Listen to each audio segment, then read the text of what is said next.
Afternoon student, जैसे कि हम लोग पढ़ रहे हैं कैरेक्टर ऑफ फर्मेंटेशन मीडिया, जिसके अंतर्गत हमने अभी तक देख लिया था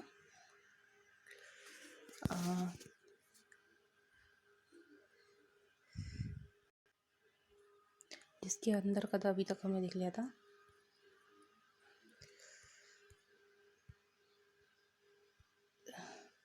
chemical composition, precursor, buffering capacity. Next था अवॉइडेंस ऑफ फोमिंग, टॉक्सिसिटी।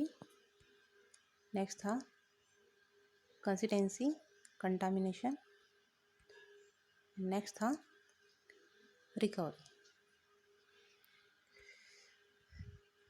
तो अब नेक्स्ट देखते हैं हम लोग इसके बाद और कौन से कैरेक्टर हैं फर्मेंटेशन मीडिया की। तो अब नेक्स्ट है हमारा availability of raw material. Raw material required for designing of the production medium should be freely available in large quantity at a responsible price.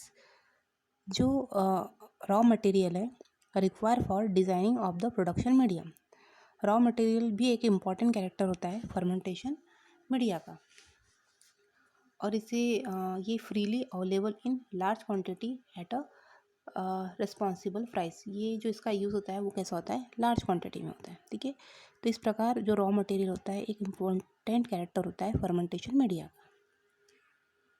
Next है natural media of fermentation. Different type of raw material are used in different types of industrial fermentation.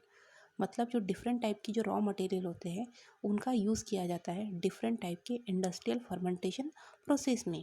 Usually क्रड nutrient nutritive source at performed science than the economically mostly agriculture product are utilized as a source of raw material in fermentation industry.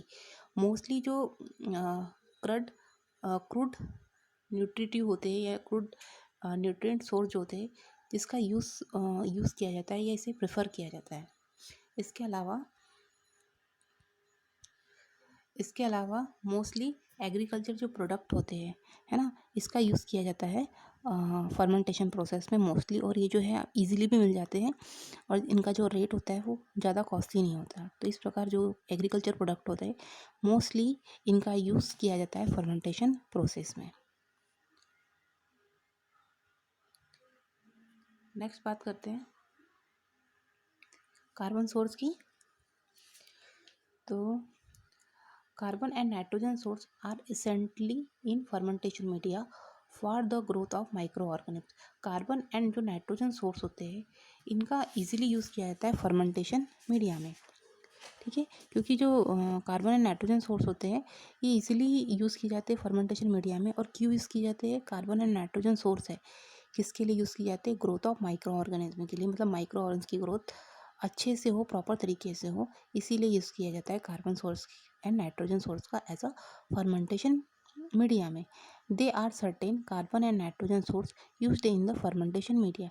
इस प्रकार क्या किया जाता है, carbon and nitrogen source का use किया जाता है फर्मेंटेशन मीडिया में, जिसके अंतर्गत हम देखेंगे। इसके अलावा इस प्रकार जो कार्बन एंड नाइट्रोजन सोर्स है फर्मेंटेशन मीडिया का एक इम्पॉर्टेंट कैरेक्टर है।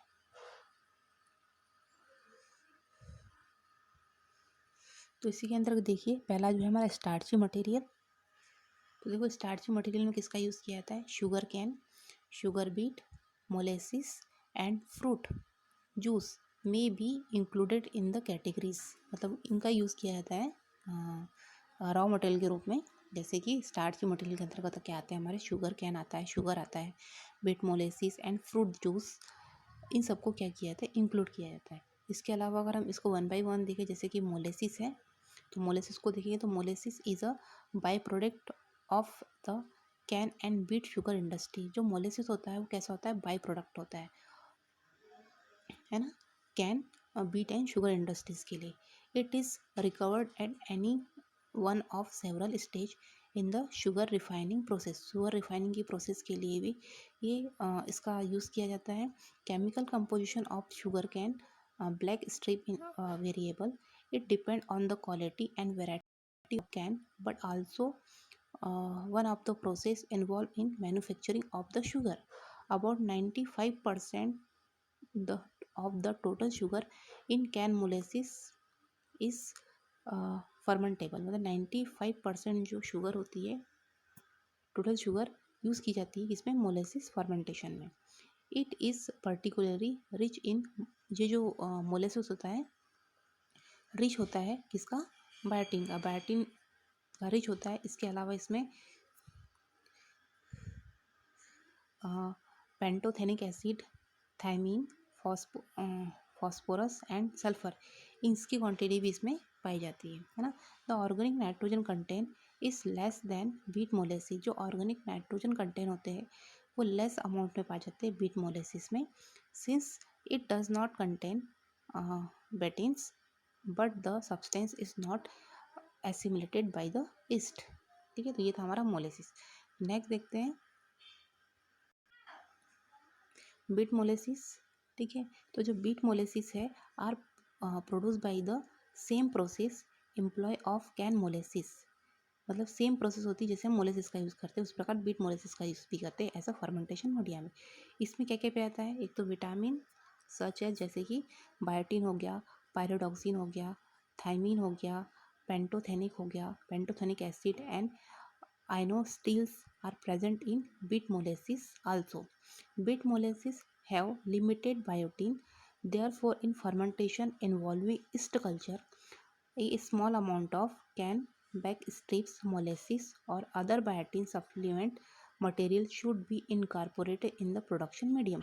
मतलब जो प्रोडक्शन मीडियम में स्मॉल अमाउंट में कैन मोलेसिस का यूज़ किया जाता है. इसके अलावा बायोटिन भी सप्लाई की जाती है किसमें, हमारे फर्मेंटेशन मीडिया में. इस प्रकार बीट मोलेसिस एंड मोलेसिस का यूज़ ये सब किसके अंतर्गत आते हैं, हमारे स्टार्ची मटेरियल के अंतर्गत आते हैं जो ऐसे यूज़ किए जाते हैं फर्मेंटेशन प्रोसेस में. नेक्स्ट है fruit juice. Fruit juice contain suitable sugars, grapes juice containing जैसे कि ग्लूकोज, फ्रैक्टोज. मतलब फ्रूट जूस जो कंटेनिंग सॉल्युबल शुगर्स होती है उसके अंतर्गत क्या आता है, हमारा ग्रेप जूस, जिसमें क्या पाया जाता है, ग्लूकोज एंड फ्रैक्टोज. इसके अलावा fruit juice can be used as a source of carbon in fermentation industries. जो फ्रूट जूस होते हैं वो किसके लिए यूज़ किए जाते हैं, fruit juice can be used as a source of carbon source in fermentation industry. मतलब फ्रूट जूस का एज अ यूज़ किसके रूप में किया जाता है, हमारे फर्मेंटेशन इंडस्ट्री में कार्बन सोर्स के रूप में. Grapes are used in production of wine. जो ग्रेप्स है जिसका यूज़ किया जाता है प्रोडक्शन ऑफ वाइन के प्रोडक्शन के लिए किसका यूज़ किया जाता है, ग्रेप्स का यूज़ किया जाता है. हम देखेंगे कि ग्रेप्स द्वारा वाइन कैसे प्रोडक्शन की जाती है. अभी सिर्फ हम किसके अंतर्गत देख रहे हैं, जो कार्बन नाइट्रोजन सोर्स है उसके अंतर्गत किस किस का यूज़ किया जाता है वो हम देख रहे हैं. ठीक है, नेक्स्ट है cheese whey. The straw colour liquid produce as a by product of cheese making in a curd cheese whey. मतलब जो बाई प्रोडक्ट होता है ना, liquid produce of by product. जब चीज़ मेकिंग के समय जो चीज़ मेकिंग होती है तो उसमें जो बाई प्रोडक्ट मिलता है उसको क्या कहते हैं, उसको क्या कहते हैं हम लोग, चीज़ पे कहते हैं. It is a major waste product. ये क्या करता है, जो चीज़ पे मिला है हमें चीज़ मेकिंग के समय जो वेस्ट प्रोडक्ट होता है, जो बाई प्रोडक्ट होता है उसको कहते हैं चीज़ पे. मतलब ये एक प्रकार का कैसा है, वेस्ट प्रोडक्ट है. ठीक है, it is a major waste product of the cheese industry. मतलब ये जो वेस्ट प्रोडक्ट है इसका चीज़ इंडस्ट्री का. It can be dispose of without proper treatment. मतलब इसे आसानी से डिस्पोज नहीं किया जा सकता, डिस्पोज नहीं करते प्रॉपर ट्रीटमेंट से. Therefore it is desirable to useful product. ये जो चीज़ पे है वो कैसा है, एक इम्पॉर्टेंट प्रोडक्ट है यूज़ करने. It is also used a pig feed. Pig feed के लिए इसका यूज़ किया जाता है चीज़ पे का, for lactic acid production and single cell protein production in the several as a raw material. इसका जो यूज़ है चीज़ पे का किसके प्रोडक्शन के लिए किया जाता है, एक तो लैक्टिक एसिड के प्रोडक्शन के लिए किया जाता है एंड सिंगल सेल प्रोटीन जो है उसके प्रोडक्शन के लिए किसका यूज़ किया जाता है, चीज़ पे का, जिसको ऐसा हम क्या कहते हैं, वेस्ट प्रोडक्ट बोलते हैं. ठीक है, because it contain lactose nitrogenous substance including vitamin and inorganic salt. because जो चीज़ वे है जो क्या कंटेन करता है, lactose nitrogenous substance including vitamin and inorganic salt, ये सब इस हमारे चीज़ पे में पाया जाता है, जो कि ऐसा चीज़ मेकिंग के समय वेस्ट प्रोडक्ट होता है, लेकिन वो इम्पॉर्टेंट होता है किसके लिए, हमारे फर्मेंटेशन प्रोसेस के लिए। और ये इम्पॉर्टेंट सोर्स है किसका, फर्मेंटेशन मीडिया का, और इम्पॉर्टेंट कैरेक्टर भी है इसके लिए, क्योंकि ये सब किसके अंतर्गत आ रहा है, हमारे कार्बन एंड नाइट्रोजन सोर्स के लिए, क्योंकि कार्बन नाइट्रोजन सोर्स किसके लिए रिक्वायर्ड होते हैं, हमारे माइक्रो ऑर्गेनिज्म की ग्रोथ के लिए।